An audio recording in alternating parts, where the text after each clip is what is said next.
How's it going, fam? Welcome back to Erica's EDC, and today we are talking about the downfall of Survive Knives. We have just recently got a confirmed conclusion to all of this. John from Heavyset Tactical has released a video. He was an investor of Survive Knives and an employee. He has since left, and he released a video 40 minutes long explaining basically what happened with Survive, and it sounds like Survive as we know it is over with. Shortly after John released that video, Guy made his own video. It's like 6 minutes long, explaining his side, and you can watch both videos and come to your own conclusions about how you feel about the whole thing. It's pretty cut and dry on John's end, but the whole thing is unfortunate, and I wanted to talk about kind of how I feel about the whole thing because I've been watching this all come together for a number of months now and trying to find a solution, and I think I have found the beginning of one for people who never got their knives. So this is what today's video is going to be about. Like I said, please go watch John's video on his YouTube to get the story from him, and then if you wish, you can also watch Guy's goodbye message, and I'm not going to tell you how to feel about any of it. You can come to your own conclusions. But a couple of months ago, I heard about Survive for the first time. I had actually never even known about Survive Knives until a couple of months ago. I had no idea about the history of Survive. I didn't know who Guy was. I knew nothing, and I just kind of stumbled across it on YouTube because Guy had actually commented on a number of my YouTube videos talking about his Magna Cut issues, whatever. And I kind of became invested in figuring out what was going on with them because once you watch one video on something, the algorithm will just throw all of the videos at you. So I started watching all these videos about Survive and hearing all of these crazy things. Come to find out, this whole scheme has been going on for, 10 years around. And it really intrigued me. One thing that you could not argue was that people paid money and never received their knives. And by people, I mean thousands. Thousands of people have not received their knives. And everything aside, all of the politics, all of the opinions aside, for me, that made me feel bad in my soul. We're talking multiple thousands of people that did not receive their knives, and that is tens of thousands of dollars that people spent and they just never got their product. So everything aside, I was mostly focused on trying to help these people that didn't get their knives. I don't have a large pull in the community. My channel is very small. The only thing I have is connections with makers that I really enjoy, I trust, and that I have a relationship with. So months ago, I sat in my room for a number of days calculating if it was even possible for those orders to be fulfilled in any way, shape, or form from Survive. And I'm talking, I spent days, guys. I lived in my room researching and doing the math. And in my opinion, there was no logical, feasible way to get out of that other than filing bankruptcy. That's how severe this financial burden was. So I was like, okay, I can't help financially. There's just no way. And I've always told everyone, do not buy knives from Survive and do not do pre-orders because you can't trust it. I've always said that. So I was like, financially, I can't really do anything. But I wonder if we could look at the models that Survive makes and listen to the videos that he's made, saying the orders that have not been fulfilled that were going to be fulfilled. And I wonder if we could look at those models and make them with makers that could actually give the product, and maybe that would help take some of the burn off, I guess. So I reached out to a number of makers and I started collaborating with them on knife models that were kind of similar to the ones that Survive could not deliver that I knew we could. So I noticed he had something called a TSK, a tactical steak knife. It was a slim, thin, concealable knife. And that was one of the minor influences on the Northern Knifeworks dart that we came up with. It seemed like a lot of people were looking for a thin, concealable fixed blade, and that is not the only influence to this knife at all, but it definitely was one of the things that I had in mind. So Levi and I at Northern Knifeworks came up with the dart. This has been a huge hit. This is, a 7-inch little thin EDC, maybe tactical knife, very concealable. Also, I will link as many of these makers as I can below, so you can put orders in if you wish, or check out their websites, whatever. So we made this, right? Then I started hearing that a lot of people put in orders and pre-orders for something called the EDC3 from Survive Knives. That was a little more slicey, a little more filling in the hand, and a little more user-friendly than the dart or the TSK. So then we came up with the Mink, and this had a number of influences that I've mentioned in other videos. You can watch all those. I've tested and reviewed these knives, and they're incredible. So then Levi and I came up with the Mink, and again, the EDC3 was one of the influences to this. A more filling in the hand, very slicey utility EDC knife, outdoors knife. I have an abuse video on this where we really tried to break it and it just wouldn't break. Thin, slicey. You can get these in whatever steel you want, all the good stuff, but the EDC3 was kind of an influence for this. And throughout these months, I'm thinking, if we can get these rolling, if we can get these out to the public, we cannot refund people money from Survive. Like, that's not real life. But what we can do is, if they're still wanting a product that they were really excited about and really looking forward to using, we can make something similar that they genuinely can get their hands on, and maybe that will help ease the pain a little bit. That's all I can do. Then working with Kyle from the Scrawny Lumberjack, we came up with the Vulture. Now, this does not actually have any influence from Survive Knives. This is genuinely just a larger version of a model that he's already offered called the Seeker. This is just the bigger version, so this is called the Vulture. But again, trying to give people EDC-friendly fixed blades, thin, well-made, high hardness, high performance. So we made the Vulture. The review of this is going up this week. This is just one of the best knives I've used to date. This one's in 4V. Absolutely incredible.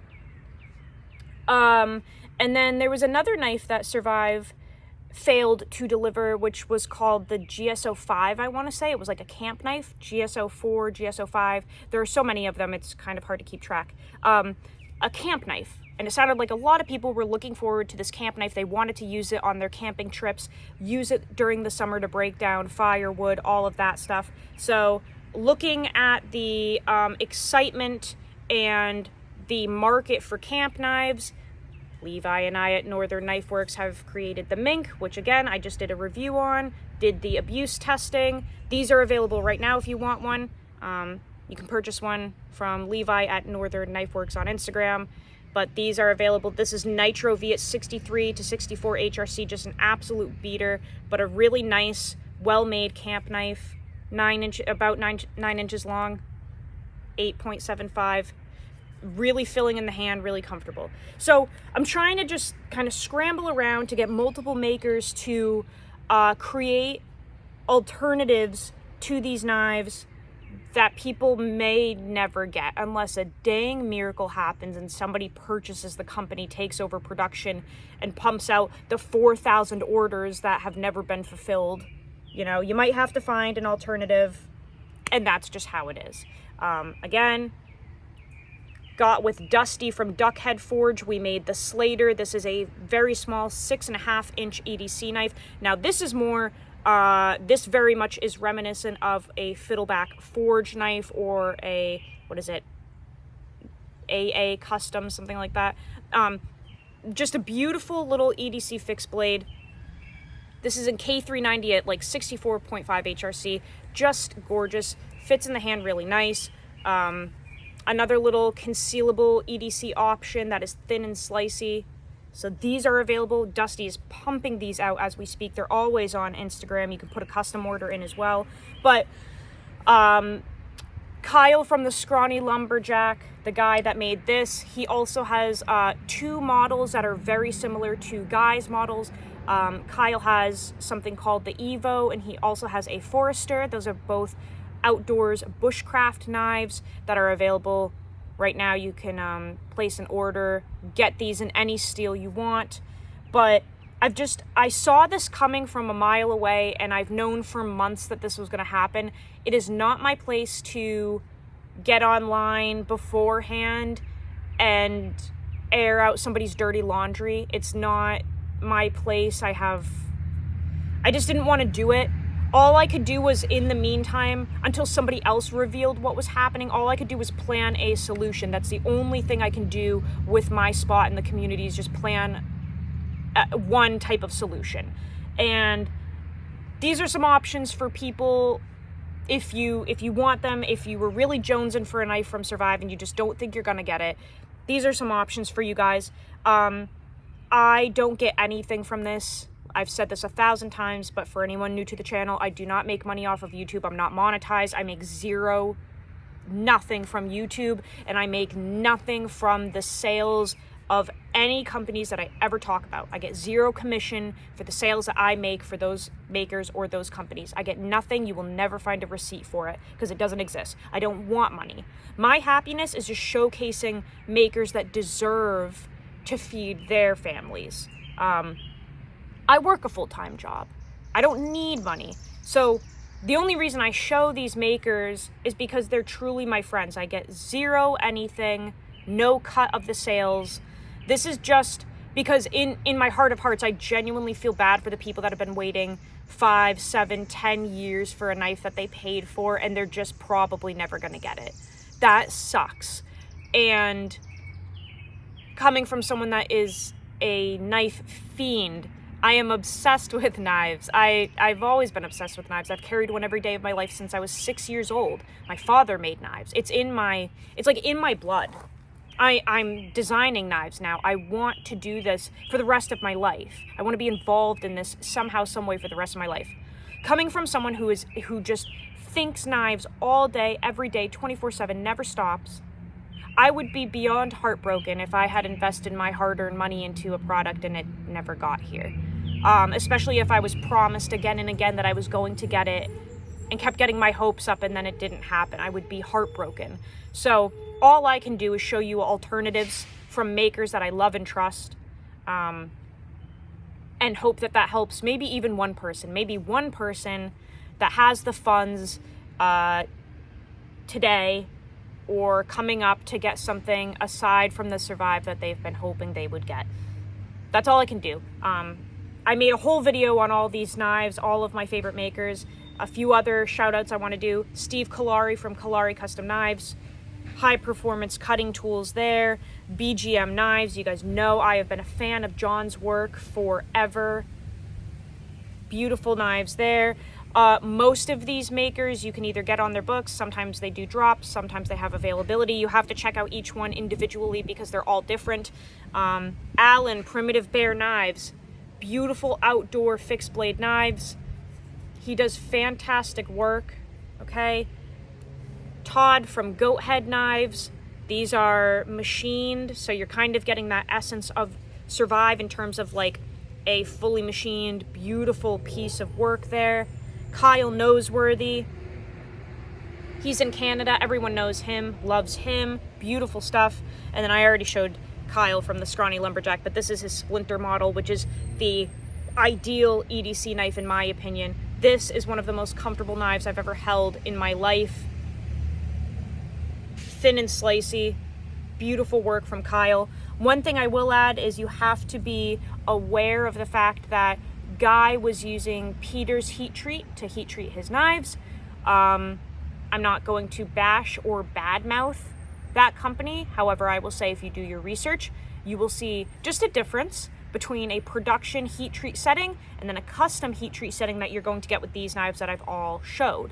It's very different. The quality that you get from a custom heat treat could be very different. The performance could be above and beyond what you could ever imagine.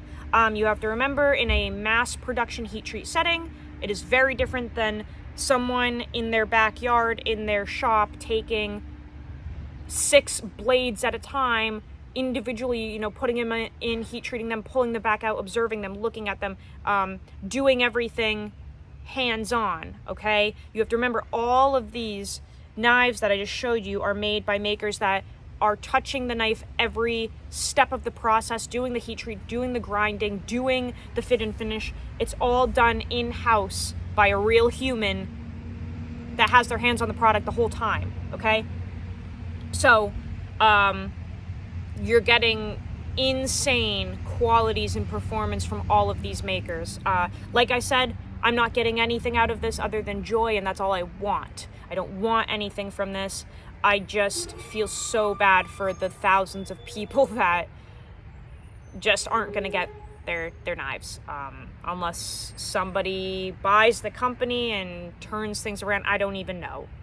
But those are some options for you guys if you're looking for EDC knives, if you're looking for camp knives, if you're looking for hunting knives. I hope that will kind of fill the void a little bit, and satisfy you a little bit from this unfortunate event. And guys, just remember, you know, closing this out, mental health issues present in many different ways and forms. I think with my line of work, I have really learned that mental health, if you don't get the help you need, sometimes this is the kind of stuff that happens. And it's so sad. That's why I have not resorted to like bashing and bad-mouthing this situation, because it just makes me sad to see someone who could really genuinely use some mental health assistance and they just haven't gotten it, and this is the kind of thing that happens.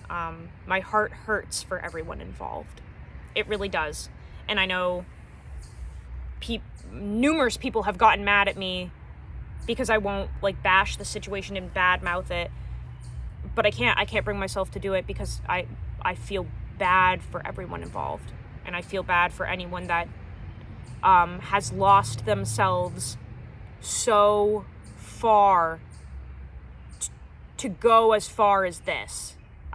Again, watch John's video, watch Guy's if you want, but these are some alternatives to try to help you guys out. I hope that you appreciate this video. Let me know your thoughts and whatever down below. Please, as always, just be respectful. Any bashing or crazy stuff, it's not gonna stay, because this isn't the point of the video. The point is to help and find a solution, right? What's the point in talking shit if you don't have a solution to back up anything? It's not helping anyone. So, guys, let's come together as a community. Let's start pumping out some alternatives, okay? Let's get moving on options that people can buy that will actually get to them. That's one form of solution. Let's come together instead of divide. I love you guys all so much. Go use your shit. Learn how to sharpen your knives. I will see you on the next video. I love you so much, fam. Take care.